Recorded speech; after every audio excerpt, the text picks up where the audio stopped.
കുടുംബത്തിനും കൂട്ടുകാർക്കുമൊപ്പം പ്രകൃതിരമണീയമായ അന്തരീക്ഷത്തിൽ ആർത്തുലസിക്കാൻ ആനമല ഹോം സ്റ്റേ നിങ്ങളെ സ്വാഗതം ചെയ്യുന്നു. Anamala home stay, Thiruvilwamala. മിഥുനമാസം കഴിഞ്ഞ് കർക്കിടകത്തോടടുക്കുമ്പോൾ ഭാരതപ്പുഴ വറ്റി വരണ്ടു തന്നെ. കഴിഞ്ഞ വർഷങ്ങളിൽ ഈ സമയത്ത് ഭാരതപ്പുഴ നിറഞ്ഞു കവിഞ്ഞ് ഒഴുകുന്ന കാഴ്ചയാണ് കാണാൻ കഴിഞ്ഞിരുന്നതെങ്കിൽ ഇപ്പോൾ പേരിന് മാത്രം നീർച്ചാലായി ഒഴുകുന്ന അവസ്ഥയാണുള്ളത്. തടയണയിലെ ഷട്ടറുകൾ മുഴുവനായും അടയ്ക്കണമെന്നും ഇപ്പോൾ ലഭിക്കുന്ന ജലം കെട്ടിനിർത്തുന്നതിന് വേണ്ട നടപടികൾ സ്വീകരിക്കണമെന്നുമാണ് ആവശ്യം ഉയർന്നത്.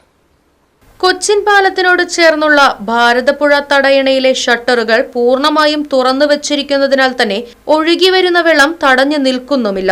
ഭാരതപ്പുഴയുടെ തടയണയിൽ നിന്ന് 200 മീറ്റർ അകലെയായി റെയിൽവേ പുതിയ പാലം നിർമ്മിക്കുന്നതിനാൽ ഇതിലൂടെയുള്ള ജലത്തിന്റെ ഒഴുക്കും പ്രത്യേകം തയ്യാറാക്കിയിട്ടുള്ള വഴിയിലൂടെ മാത്രമാണ് നടക്കുന്നത്.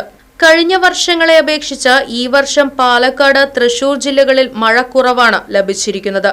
അതിനാൽ തന്നെ ഭാരതപ്പുഴയെ പോലെ തന്നെ മറ്റ് ജലാശയങ്ങളിലും വെള്ളം നന്നേ കുറവാണ്.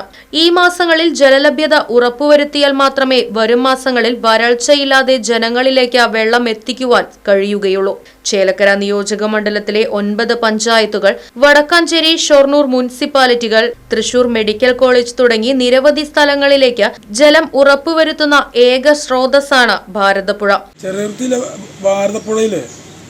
സാധാരണ മുൻകാലങ്ങളിലൊക്കെ ഈ സമയത്ത് ഫുള്ളായി ഭാരതപ്പുഴ കര കഴിഞ്ഞ് വെള്ളം ഒഴുകാറുണ്ട്. ഇത്തവണ തുടക്കം മുതൽ മഴ കുറവാണ്. അതിൻ്റെ ഭാഗമായിട്ട് ഇപ്പോൾ ഭാരതപ്പുഴയിലേക്ക് നോക്കുമ്പോൾ വേനൽക്കാലത്തെ ഓർമ്മയാണ് വരുന്നത്. വേനൽക്കാലത്ത് പോലെ പുഴയിലെ വെള്ളം എവിടെ എത്താതെ വറ്റി വരണ്ട് കിടക്കുന്ന ഒരു അവസ്ഥയിലേക്കാണ് പുഴ പോയിക്കൊണ്ടിരിക്കുന്നത്. ഇതിന് വലിയൊരു കാരണം ആളുകളുടെ ശ്രദ്ധയിൽപ്പെട്ടത് നമ്മുടെ തടയണയിലെ ഷട്ടറുകളെല്ലാം അധികാരികൾ തുറന്നു വച്ചിരിക്കുകയാണ്.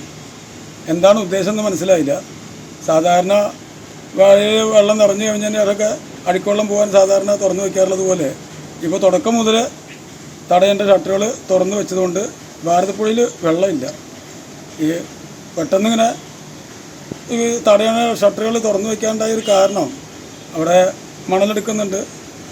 അവരെ മണൽ മാഫിയനെ സഹായിക്കാനാണോ അതോ ഇനി നമ്മുടെ നാട്ടിൽ തന്നെ ഇപ്പോൾ ഭരിക്കുന്ന UDF സർക്കാരിനെതിരെ അടുത്ത വേനൽക്കാലം വരുമ്പോൾ കൃത്രിമ ജലക്ഷാമം ഉണ്ടാക്കി ഈ സർക്കാരിനെതിരെ പൊതുജനങ്ങളെ തിരിച്ചുവിടാനുള്ള ചില ഉദ്യോഗസ്ഥരുടെ ഒരു ഗൂഢാലോചനയാണോ എന്നുകൂടി ഇതിൽ സംശയമുണ്ട്. വരും മാസങ്ങളിൽ ശക്തമായ മഴ ലഭിച്ചില്ലെങ്കിൽ ജനങ്ങൾക്ക് കുടിക്കാൻ പോലും വെള്ളമില്ലാതാകുന്ന അവസ്ഥയാണ് ഉണ്ടാകാൻ പോകുന്നത്. തടയണയിലെ ഷട്ടറുകൾ മുഴുവനായും അടയ്ക്കണമെന്നും ഇപ്പോൾ ലഭിക്കുന്ന വെള്ളം കെട്ടിനിർത്തുന്നതിന് വേണ്ട നടപടികൾ സ്വീകരിക്കണമെന്നുമാണ് ജനങ്ങളുടെ ആവശ്യം. തടയണയിലെയും പരിസര പ്രദേശങ്ങളിലെയും മണൽ വാരുന്ന നടപടികൾ ഏതാനും മാസങ്ങളായി നടന്നുകൊണ്ടിരിക്കുകയാണ്. ഇവരെ സഹായിക്കുന്നതിന് വേണ്ടിയാണ് ഷട്ടറുകൾ തുറന്നുവിട്ടിരിക്കുന്നത് എന്നാണ് ആരോപണം ഉയരുന്നത്. എന്നാൽ എല്ലാ വർഷങ്ങളിലും വർഷക്കാലമാകുമ്പോൾ ഷട്ടറുകൾ നീക്കം ചെയ്യുകയും പുഴയിലെ മുഴുവൻ മാലിന്യങ്ങളും ഒഴുക്കിക്കളയുകയും ചെയ്യുന്ന രീതിയാണ് നടന്നുകൊണ്ടിരിക്കുന്നത്. അതിന്റെ ഭാഗമായി മാത്രമാണ് ഷട്ടറുകൾ മാറ്റിയതെന്നും വരും ദിവസങ്ങളിൽ മഴ ലഭിക്കുമെന്നാണ് പ്രതീക്ഷിക്കുന്നതെന്നും ഇതോടെ ഭാരതപ്പുഴ നിറഞ്ഞു കവിഞ്ഞൊഴുകുമെന്നുമാണ് വാട്ടർ അതോറിറ്റി അധികൃതർ പറയുന്നത്. Right vision news, Cheruthuruthy. കുടുംബത്തിനും കൂട്ടുകാർക്കുമൊപ്പം പ്രകൃതിരമണീയമായ അന്തരീക്ഷത്തിൽ ആർത്തുലസിക്കാൻ ആനമല ഹോം സ്റ്റേ നിങ്ങളെ സ്വാഗതം ചെയ്യുന്നു. Anamala home stay, Thiruvilwamala.